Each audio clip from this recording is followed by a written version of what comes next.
ಕಲಬುರಗಿ ನಗರದ PDA engineering ಕಾಲೇಜಿನಲ್ಲಿ ವಿಧಾನ ಪರಿಷತ್ ಸದಸ್ಯ ಅಮರನಾಥ್ ಪಾಟೀಲ್ ಅವರ ಪರವಾಗಿ ಬಿಜೆಪಿ ರಾಜ್ಯಾಧ್ಯಕ್ಷ ಬಿವೈ ವಿಜೇಂದ್ರ ಅವರು ಪ್ರಚಾರ ಸಭೆಯನ್ನು ಉದ್ಘಾಟಿಸಿ ಮಾತನಾಡಿದರು.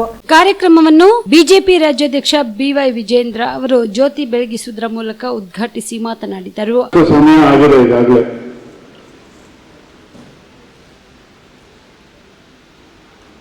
ಜೀವನ ಅತ್ಯಂತ ಕಷ್ಟಕರ ಸಂಗತಿ ಯಾವಪ್ಪ ಅಂತ ಹೇಳಿದ್ರೆ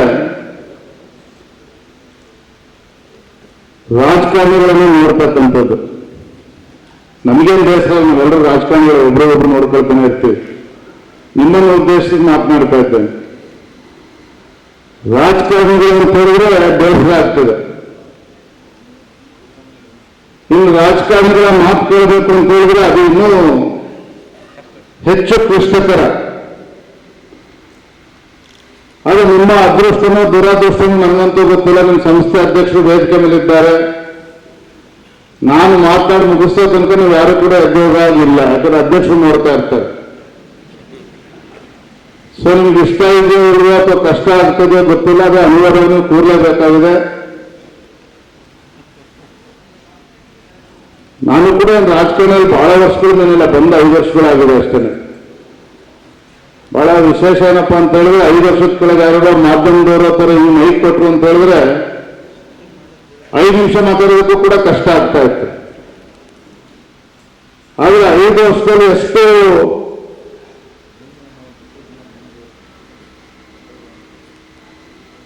ನಾನು ಕೂಡ ರಾಜಕಾರಣ ಮುದ್ದಿದ್ದೇನೆ ಅಂತೇಳಿ ಮೈಕ್ ಸಿಕ್ಕಿದ್ರು ಸಾಕು, ಮಾಧ್ಯಮದವ್ರು ಬಂದ್ರು ಸಾಕು, 5 ನಿಮಿಷ ಮಾತನಾಡ್ತಿದ್ದ ಕನಿಷ್ಠ 50 ನಿಮಿಷ ಮಾತನಾಡ್ಬೋದು. ಈಗ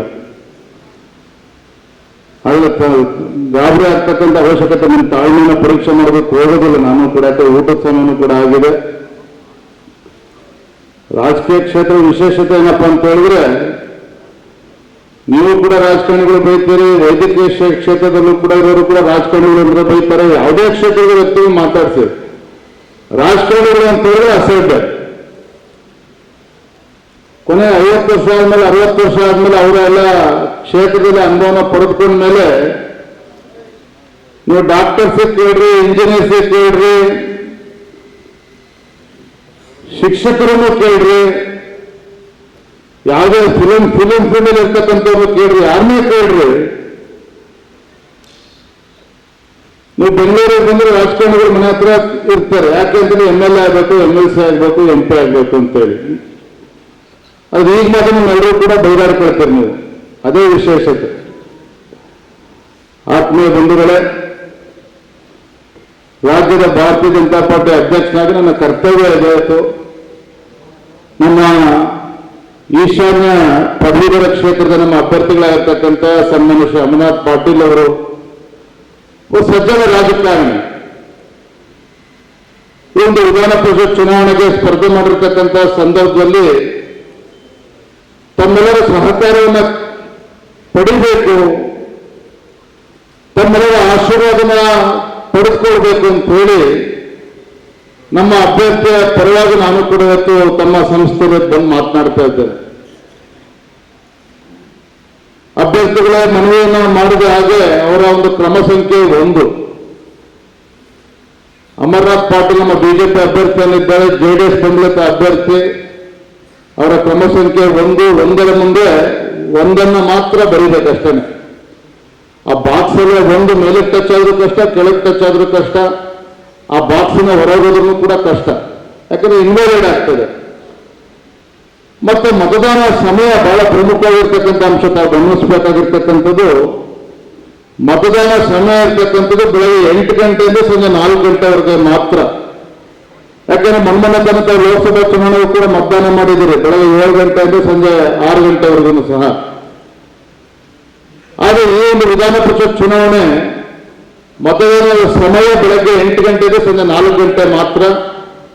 ಮೊದಲ ಪ್ರಾಶಸ್ತ್ಯದ ಮತವನ್ನ ಕೊಡುವುದರ ಮುಖೇನ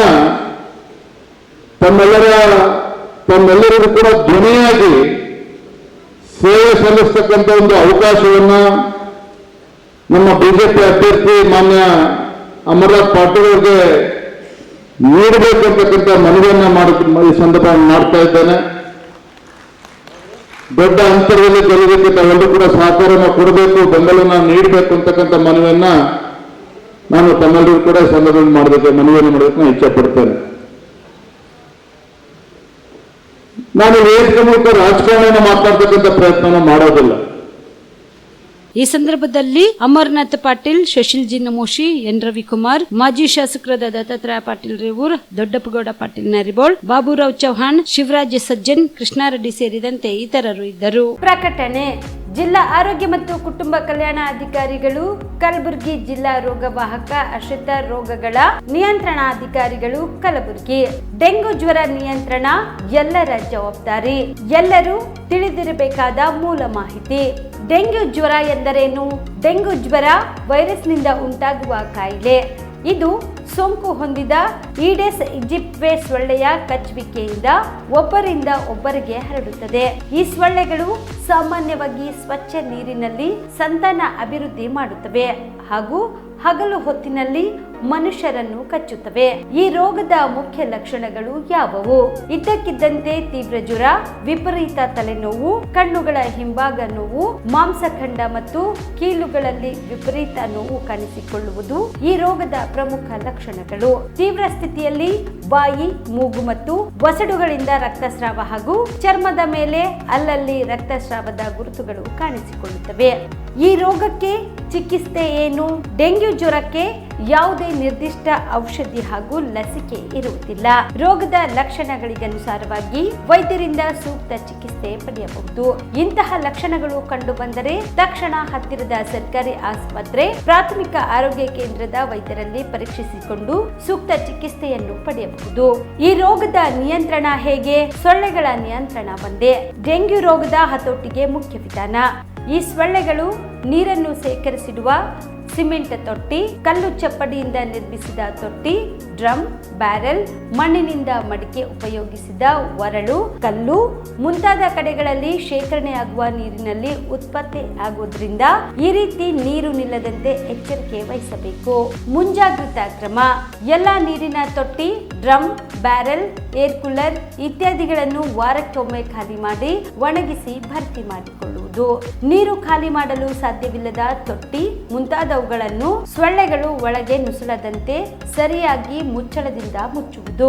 ಬಯಲಿನಲ್ಲಿರುವ ತ್ಯಾಜ್ಯ ವಸ್ತುಗಳಾದ ಟಯರು, ಎಳೆನೀರಿನ ಚಿಪ್ಪು, ಒಡೆದ ಬಾಟಲ್ ಮುಂತಾದವುಗಳಲ್ಲಿ ಮಳೆ ನೀರು ಸಂಗ್ರಹವಾಗದಂತೆ ಎಚ್ಚರಿಕೆ ವಹಿಸುವುದು ಅಥವಾ ಸೂಕ್ತ ವಿಲೇವಾರಿ ಮಾಡುವುದು.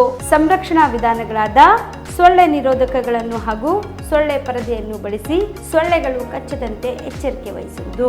ಗಮನಿಸಿ: ಡೆಂಗ್ಯೂ ರೋಗ ಬಂದಾಗ ರಕ್ತದಲ್ಲಿರುವ ಪ್ಲೇಟ್ಲೆಟ್ಸ್ಗಳು ಕೊರತೆಯಾಗುತ್ತವೆ ಎಂಬ ವದಂತಿ ಜನಸಾಮಾನ್ಯರಲ್ಲಿ ಹರಡಿದೆ. ಆದರೆ ಪ್ಲೇಟ್ಲೆಟ್ಸ್ ಕಡಿಮೆ ಆದ ರೋಗಿಗಳಿಂದ ವೈದ್ಯರು ನೀಡುವ IV ದ್ರಾವಣದಿಂದ ತಕ್ಷಣ ಪ್ಲೇಟ್ಲೆಟ್ಸ್ಗಳ ಪ್ರಮಾಣ ಹೆಚ್ಚಾಗಿ ರೋಗಿಯು ಚೇತರಿಸಿಕೊಳ್ಳುತ್ತಾನೆ. ರಾಜ್ಯದ 171 ಪರವಾನಗಿ ಪಡೆದ ರಕ್ತನಿಧಿಗಳಲ್ಲಿ 30 ರಕ್ತನಿಧಿಗಳಿಗೆ ರಕ್ತದ ಕಣಗಳು ಬೇರ್ಪಡಿಸಲು ಅನುಮತಿ ನೀಡಲಾಗಿದ್ದು, ಯಾವುದೇ ಡೆಂಗ್ಯೂ ರೋಗಿಯು ಉಲ್ಬಣದ ಸ್ಥಿತಿ ತಲುಪಿದ್ರೆ ಪ್ಲೇಟ್ಲೆಟ್ಸ್ಗಳು ಲಭ್ಯವಾಗುವಂತೆ ವ್ಯವಸ್ಥೆ ಮಾಡಲಾಗಿದೆ. ರೋಗ ಗಂಭೀರ ಸ್ಥಿತಿಯಲ್ಲಿರುವ ಪ್ರಕರಣಗಳ ಸಮರ್ಪಕ ನಿರ್ವಹಣೆಗಾಗಿ ರಾಜ್ಯ ಮಟ್ಟದ ಆಸ್ಪತ್ರೆ, ವೈದ್ಯಕೀಯ ಕಾಲೇಜುಗಳು, ಜಿಲ್ಲಾ ಆಸ್ಪತ್ರೆ ಹಾಗೂ ಆಯ್ದ ತಾಲೂಕು ಆಸ್ಪತ್ರೆಗಳಲ್ಲಿ ತೀವ್ರ ನಿಗಾ ಘಟಕಗಳ ಸೇವೆ ಲಭ್ಯವಿದೆ. ಹೆಚ್ಚಿನ ಮಾಹಿತಿಗಾಗಿ ಸ್ಥಳೀಯರು ಆರೋಗ್ಯ ಸಹಾಯಕರನ್ನು ಭೇಟಿ ಮಾಡಿ.